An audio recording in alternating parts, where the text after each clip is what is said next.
மக்களுக்கு நல்லது பண்றதுக்கு அரசியலுக்கு வாங்கடா, கொள்ளை அடிக்கிறது கொலை பண்றதுக்கு மாடா அரசியலுக்கு. ஹலோ மக்களே, நம்ம பீஸ். Welcome to Vijay stock and welcome to another video. இந்த வீடியோவில் முக்கியமான ஒரு 4 விஷயத்தை பற்றி பார்க்க போகிறோம். அதில் ரொம்ப முக்கியமானது என்னென்னு பார்த்தீங்கன்னா, நம்ம ஆட்சியை வந்து ஒரு கரைப்படிக்கிறதுக்கான ஒரு வேலையை வந்து சூனியக்கார பொம்மை ஒன்று செஞ்சுட்டு சைலண்ட்டாக இருந்திருக்கு. அது யார், என்ன, ஏது அப்படின்றத இந்த வீடியோவில் வந்து நான் உங்களுக்கு ரிவீல் பண்ண போகிறேன். அதுக்கப்புறம் பார்த்தீங்கன்னா, ஒரு டாக் ரொம்ப குலைச்சிக்கிட்டே கிடந்துச்சு. அந்த டாகுக்கெலாம் வந்து ஆப் வைக்கிற மாதிரி அடுத்த கட்ட வேலையை ஆரம்பிச்சிட்டாங்க. ப்ளஸ் எதுலலாம் ஊழல் பண்ணுவீங்க அப்படின்ற மாதிரி, இதில் கூடையாடா இவ்வளோ ஊழல் பண்ணுவீங்க அப்படின்றதுக்கு ஒரு ஆதாரமாக ஒரு சில விஷயத்த நம்ம வந்து இங்கே வந்து வைக்க போகிறோம். ஸோ இப்படி ஊழல் ஊழல் ஊழல், எங்கும் ஊழல் எதிலும் ஊழல் அப்படின்றது தான் தீய சக்திகளோட முக்கியமான கான்செப்ட்டு. ஸோ அந்த ஊழல் எப்படிலாம் செஞ்சுருக்காங்க, அது எப்படிலாம் நம்ம தடுத்துக்கிட்டு வர்றோம் அப்படின்றது தான் இந்த வீடியோ பார்த்து முடிக்கும்போது உங்களுக்கு புரிஞ்சுப்பீங்க. ஸோ இந்த வீடியோ உங்களுக்கு பிடிச்சிச்சு அப்படின்னா நீங்கள் என்ன பண்ணுங்கள், லாஸ்ட்டாக கமெண்ட்டை போடுங்க, உங்கள் கருத்தை பதிவு பண்ணுங்கள், முடிஞ்ச அளவுக்கு ஷேர் பண்ணி விடுங்க. புதுசாக வர்றவங்க சப்ஸ்கிரைப் பண்ணி ஃபாலோ பண்ணிக்கிங்க. வாங்க வீடியோக்குள்ளே போகலாம். நேற்று வீடியோ ஆரம்பிக்கும் போதே நான் அந்த பழமொழி ஒன்று சொன்னேன், இன்னா செய்தாரே ஒருத்தர் அவர் நானே நன்மையும் செய்து விடுன்னு. நம்ம தலைவர் இருக்கார் பார்த்தீங்களா, முதல்வர், அவர் எப்படிப்பா இப்படிப்பட்ட மனசு வருதுன்னு நமக்கு தெரியல. ஏன்னா நான் வீடியோக்குள்ளே போகிறதுக்கு முன்னாடி இந்த விஷயத்த சொல்லிடுறேன். சவுக்கு சங்கர் வந்து பொடா கேஸ்லேருந்து ரிலீஸ் பண்ணிட்டாங்க.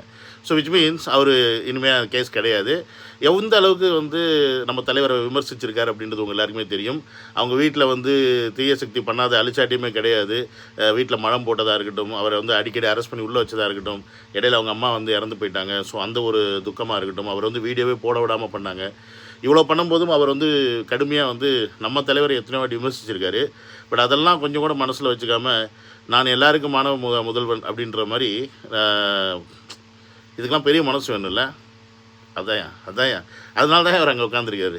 சரி வாங்க, நம்ம முதல்ல இந்த டெண்டருக்கு முறைகேடுக்குள்ளே போவோம். ஃபஸ்ட்டு இந்த முறைகேட்டில் பார்த்தீங்கன்னா, டெண்டர் புரியுதுங்களா, டெண்டரில் வந்து ஒரு முறைகேடு நடந்திருக்கு. இந்த டெண்டரை நான் முறைகேடை எப்படி பார்க்குறேன்னா, நம்ம தமிழக வெற்றி கழகம் இப்போ வந்து ரூலிங்கில் இருக்குமா, யார் தலைவர் இருக்காரா, இந்த ஆட்சியின் கீழ் மிகப்பெரிய ஒரு ஊழல் வந்து நடந்துருச்சு அப்படின்னு மக்களுக்கு காண்பிக்கிறதுக்காக செய்யப்பட்ட ஒரு டெண்டராக தான் நான் பார்க்குறேன். என்னப்பா அப்படின்றீங்களா, நல்லா கிளியராக விளக்குறேன். இதை மற்றவங்க வேறு மாதிரி சொல்லியிருப்பாங்க, ஆனால் நான் சொல்கிற பாயிண்ட்டு நீங்கள் நல்லா யோசிச்சு பாருங்கள். அதாவது சென்னையில் இருக்கக்கூடிய குப்பை எல்லாத்தையும் கொண்டு போயிட்டு கொட்டுறதுக்குன்னு ஒரு இடம் இருக்குது. அந்த இடத்துல குப்பையை கொட்டும் போது இப்படியே பரப்பி வச்சுருந்தா வேலைக்கு ஆகாது. அப்போ அந்த குப்பையை வந்து மேலே மேலே மேலே மேலே ஏற்றிக்கிட்டு போகணும். அதுக்கு வந்து டெண்டர் விடுவாங்க. அதுக்கு வந்து இந்த பொக்லைனு, அப்புறம் அந்த எஸ்கேவலேட்டர், அதை வந்து அள்ளி போடுறது, இந்த மாதிரி விஷயம்லாம் இருக்குல்ல, இதுக்கெல்லாம் இந்த மிஷின்லாம் வச்சு அதை செய்வாங்க.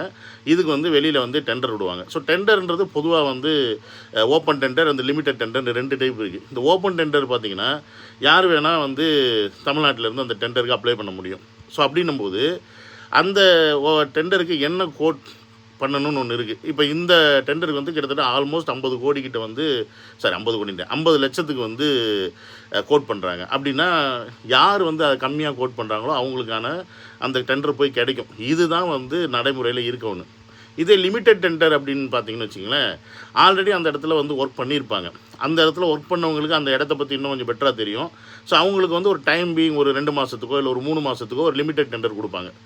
உதாரணத்துக்கு இப்போ நீங்கள் பாலம் கட்டுறீங்க, இல்லைனா வந்து ரோட்டில் வந்து ஒரு ஒர்க் பண்ணிக்கிட்டீங்கன்னு வச்சிங்களேன், அந்த ஏரியாவில் வந்து பார்த்திங்கன்னா உங்களுக்கு ஒரு பார்க் வைக்கணும் அப்படின்னா, அந்த பார்க் கட்டுறதுக்கான ஒரு 2 மாதம் 3 மாதத்துக்கான டெண்டரை வந்து இந்த லிமிட்டட் டெண்டர்னு சொல்லி கொடுப்பாங்க.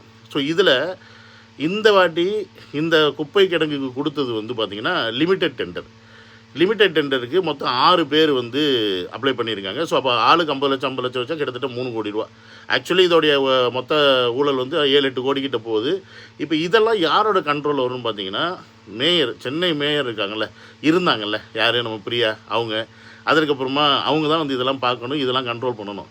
பட் அவங்களே யாரோட கண்ட்ரோலில் இருந்தாங்கன்னு உங்களுக்கு தெரியும். அவர் வந்து ஆன்மீக சித்தரா, யார், ஸ்னேகர் பாபு, அவர் கண்ட்ரோலில் தான் அவங்க இருந்தாங்க அப்படின்றது தெரியும். ஸோ இந்த டெண்டர் என்றைக்கு கோட் பண்ணியிருக்காங்கன்னு பார்த்தீங்கன்னா, மே மாதம் 15 16 அதனால் பார்த்துங்க, அந்த டேட்டில் வந்து கோட் பண்ணியிருக்காங்க. ஸோ இந்த வருஷம் அப்படின்னா என்னாச்சு, தமிழக வெற்றி கழகம் ஆல்ரெடி ஆட்சிக்கு வந்தாச்சு, விஜய் அவர்கள் வந்து முதல்வர் ஆகிட்டார்.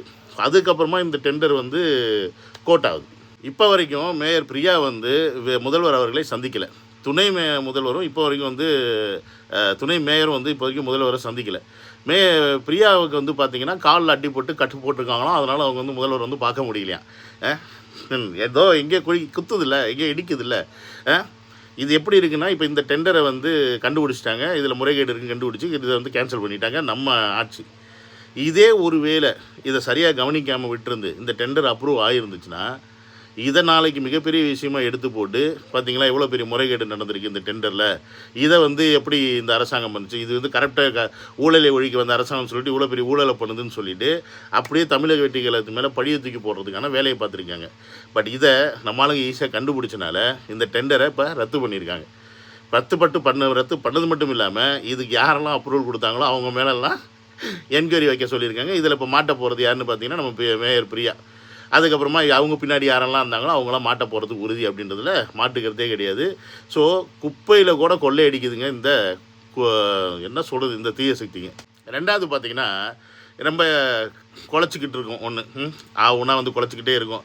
அது கடைசியில் கிட்னி திரி ஸ்கேமில் வந்து மாட்டிக்கிச்சு. அதை நிறையா பேர் வந்து எக்ஸ்போஸ் பண்ணாங்க. அவங்க ஆட்சியில் வந்து அந்த அம்மாவுக்கு சப்போர்ட்டாக பயங்கரமான காவல்துறை வேலைகள்லாம் நடந்துக்கிட்டு இருந்துச்சு. ஆனால் இந்த வாட்டி மாட்டுவில்லை நீ, இந்த வாட்டி மாட்டுவோமா? ஆல்ரெடி கிட்னி ஸ்கேமுக்கான வேலைகளை வந்து ஆரம்பிச்சிட்டாங்க. ஏன்னா இவங்களை பொறுத்த வரைக்கும் அது கிட்னி திருட்டு இல்லை, கிட்னி முறைகேடு. யார் சொன்னது? மாஸ்டர் சொன்னதா? கிட்னி முறைகேடு. ஏன்னா அங்கே திருடலை, முறைகேடு தான் பண்ணியிருக்காங்க. ஆக்சுவலி அப்படி நடந்திருந்தால் அதை வந்து அந்த ஹாஸ்பிட்டல் வந்து மூடி இருக்கணும். ஆனால் இப்போ வரைக்கும் அந்த ஹாஸ்பிட்டல் இயங்கிட்டு தான் இருக்குது. ஸோ அதை இப்போ கையில் எடுத்துருக்கு நம்ம அரசாங்கம். எடுத்து அங்கே யாரெல்லாம் வந்து கிட்னி திருட்டில் ஈடுபட்டாங்க அப்படின்றது மட்டும் இல்லாமல் அங்கே நிறையா நார்த் இந்தியன்ஸுக்கும் அந்த மாதிரி விஷயங்கள் நடந்திருக்கு. அதில் மத்திய பிரதேசிலேருந்து போலீஸ்லாம் வந்து இங்கே என்கொயரி ஸ்டார்ட் பண்ணி ஆரம்பிச்சிட்டாங்க. ஸோ அப்படின்னும்போது இப்போ இதில் சம்மந்தப்பட்ட எல்லா நபர்களுக்கும் மிகப்பெரிய ஆப்பு காத்திருக்கு அப்படின்றதுல மாற்றுக்கிறதே கிடையாது. பேச்சாடி பேசினி அப்படின்ற மாதிரி தானே இருக்குது இந்த ஜூலியெல்லாம் பார்க்கும்போது. ஜூலி பசங்க ஆனால் கலாய்ச்சி விட்டாங்க. அதை நாயை வச்சுக்கிட்டு பிஸ்கட்டை போடுறது, குலைக்காதுன்றது, என்னென்ன செய்ய முடியுமோ அவ்வளோ வச்சு செஞ்சுட்டாங்க. ஏம்மா நீ போனால் போதேன்னு இந்த ஜல்லிக்கட்டில் வந்து கொஞ்சம் கத்துனனால உன் பேர் தெரிஞ்சிச்சு. அதை வச்சுக்கிட்டு நீ தான் என்னமோ தமிழ்நாட்டில் பெரிய லாடு லபகு மாதிரி உட்காந்து பேசிக்கிட்டு இருந்தில்ல, இந்த இருக்குது எல்லாத்தையும் தொட்டு தொட்டு தொட்டு தொட்டு வருவாங்க. கடைசியில் ஒன்றையும் தூக்கி உள்ளே உட்கார வைக்க போகிறாங்க. கன்ஃபார்ம் கிட்னி திருட்டில் கன்ஃபார்மாக மாட்டுறது வந்து உறுதி. ஏன்னா இது வந்து ஒரு மிகப்பெரிய முறைகேடுன்றது இது மிகப்பெரிய ஒரு திருட்டு. உடல் உறுப்பை வந்து அவங்களுக்கு தெரியாமல் அவங்களுடைய ஏழ்மையை பயன்படுத்தி திருடுறது அப்படின்றது பற்றி எனக்கு யோசிக்கவே முடியலைங்க. இந்த தீய சக்தி பார்த்திங்களா எதுலெல்லாம் காசு, எல்லாத்துலேயும் காசு தான். அவங்களுக்கு ஒன்லி திங்கிங் வந்து காசு காசு காசு காசு காசு. மற்றவங்களுடைய நலன் பற்றி ஒரு பைசா கூட அவங்க யோசிக்கிறதில்ல. குப்பையில் கொள்ளையடிக்கிறாங்க, கிட்னியில் கொள்ளையடிக்கிறாங்க, வண்டி வாங்கினா கொள்ளையடிக்கிறாங்க, என்ன பண்ணாலும் கொள்ளையடிக்கிறாங்க. எல்லாத்தையும் கொள்ளையடித்து எங்கே தாண்டா கொண்டு போய் வைக்கிறீங்க அப்படின்னு கேட்டால் தெரிய மாட்டேங்குது. அப்புறம் நம்ம இந்த வீடியோ பார்த்தீங்கன்னா தெரியும், நம்ம தளபதி அவர்கள் வந்து நேற்று இந்த கார் ஓட்டுறாரு. அவருக்கு கார் ஓட்டுறதுனா அவ்வளோ பிடிக்கும். அந்த டிரைவர்கிட்ட சொல்லி அந்த காரை வாங்கி கொடுக்குறாரு. ஸோ 40 கார் வந்து கவர்மெண்ட்டு தன்னுடைய மாநகராட்சி சேவைகளுக்காக வாங்கியிருக்கார். ஸோ இந்த காரோடைய மொத்த காஸ்ட்டு பார்த்திங்கன்னா 2.90 கோடி. இங்கே இந்த காரை வாங்கின விலை ஒன்று இருக்குது, இதுக்கு முன்னாடி வாங்கின விலை ஒன்று இருக்குது. இப்போ இந்த விஷயத்தை வெளியில் விடக்கூடாதுன்றதுக்காக தீய சக்திலாம் என்ன பண்ணுதுன்னா, இவர் வந்து ஸ்டண்ட் பண்ணுறாருப்பா. இவர் வந்து இன்ஸ்டாகிராமில் வந்து ஃபேமஸ் ஆகணுன்றதுக்காகவே திருப்பி இந்த மாதிரிலாம் வேலை பண்ணிகிட்ருக்காரு. ஒரு முதல்வர் போய் காரை ஓட்டணுமா, அவசியம் இருக்கா அப்படின்ற மாதிரிலாம். அவர் ஓட்டுறாரு, ஓட்டலை. உனக்கே அவர் ஓட்டினா நாங்கள் ரசிக்கிறோம், ரசிக்கலை. உங்களுக்கு ஏன்டா வலிக்குது? நீங்கள் என்ன பண்ணாலும் அது வந்து எவனுக்கும் போய் சேர மாட்டேங்குது, எவனுக்கும் பிடிக்க மாட்டேங்குது. அதுக்கு நாங்கள் என்ன பண்ண முடியும்? அவர் என்ன பண்ணாலும் நல்லா இருக்குது, அதனால் நாங்கள் பார்க்குறோம். அந்த காரை எடுத்து அவர் ஓட்டுறாரு அப்படின்னா அவர் வாங்கியிருக்க, அதுதான் ஒரு முதல்வர் பண்ண வேண்டியது. அவர் வாங்கியிருக்க காரு, வாங்கி கொடுத்துருக்க காரு தரமாக இருக்கா? ஏன்னா நீங்கள் உங்கள் பீரியடில் என்ன பண்ணுவீங்கன்னா, இஷ்டத்துக்கு பைசா வந்து அடித்து விட்டுட்டு தரம் இல்லாத காரை நீங்கள் கவர்மெண்ட் சர்வீஸ்க்கு இறக்குவீங்க. அது செகண்ட் ஹேண்டு காரா இல்லை செகண்ட் ஹேண்டு காரை புதுசாக மாற்றி நீங்கள் இறக்குறீங்களா அப்படின்றது உங்களுக்கு தான் தெரியும். இத்தனையும் புது காரெலாம் இறக்கிறீங்களான்னு தெரியாது. இப்போ நீங்கள் இந்த கம்பேரிசனை பார்த்தீங்கன்னா தெரியும். போன ஆட்சியில் 80 காரு 12 கோடிக்கு வாங்கியிருக்காங்க. அதே இந்த ஆட்சியில் 40 காரு 2.90 கோடி, 3 கோடி வச்சுக்கோங்க அப்ராக்சிமேட்டாக. 12 எங்கே இருக்குது, 3 எங்கே இருக்குது? 3 6 கோடி ரூபா தான் வந்திருக்கணும் 80 காருக்கு அப்படி பார்த்தா. ஆனால் இவங்க 12 கோடிக்கு போட்டிருக்காங்க. இப்போ அந்த 12 கோடிக்கு போட்ட 80 காரும் புது கார் தானா, இல்லை நான் சொன்ன மாதிரி இந்த செகண்ட் ஹேண்டை வந்து மாடிஃபை பண்ணி கொடுத்தாங்களா அப்படின்றது அவங்களுக்கு தான் தெரியும், அவங்களுக்கு தான் வெளிச்சம். ஆனால் இங்கே ஒரு முதல்வர் தன்னுடைய அரசாங்கத்தின் கீழ் நடக்கக்கூடிய ஒவ்வொரு விஷயமும் கரெக்டாக இருக்கான்னு பார்க்குறாரு. அந்த காரை ஓட்டி அவர் பார்க்கும்போது அவருக்கு தெரியும் அது புது காரா பழைய காரா என்ன அதில் ஏதாவது இருக்கா அவருக்கு தெரியும். ஸோ அதனால் அவர் வந்து ஓட்டி பார்க்குறாரு. இப்போ இந்த மாதிரி விஷயத்தில் கூட எவ்வளோ ஊழல் பண்ணுறாங்க பாருங்க.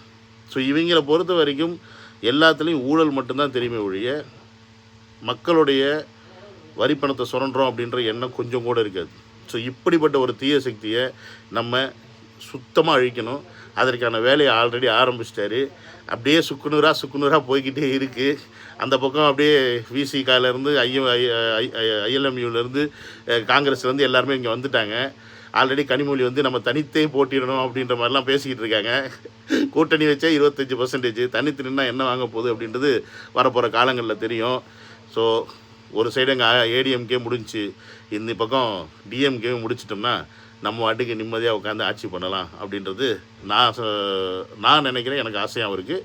லெட்ஸ் சி என்னெல்லாம் பண்ண போகிறாரு அப்படின்றத நம்ம வரும் காலங்களில் பார்ப்போம். ஓகே வைஸ், இதோட இந்த வீடியோ முடிச்சுக்கிறேன். அனந்த video. Love you all. Take care.